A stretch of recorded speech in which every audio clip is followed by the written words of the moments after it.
يعد كريم بنزيما من المهاجمين الذين يعتمد عليهم مدرب ريال مدريد زين الدين زيدان كثيرا، سواء على المستوى المحلي أو الأوروبي، وهو دائم المشاركة عندما يكون جاهزا بدنيا وبعيدا عن الإصابات. بنزيما شارك هذا الموسم في 17 مباراة بالدوري ودوري الأبطال والسوبر الأوروبي، ولكنه سجل 6 أهداف فقط، كما اكتفى بصنع هدفين لزملائه.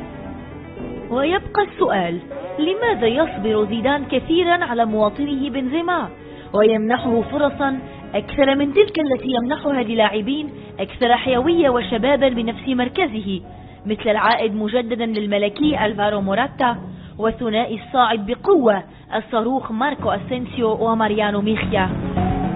ولعل مباراة الكلاسيكو الأخيرة خير دليل على ذلك، حيث فشل بنزيما بشكل كامل في التأثير على مرمى برشلونة، بل وتصرف ببطء وعدم احترافية في العديد من الكرات التي وصلته وانتهت عنده.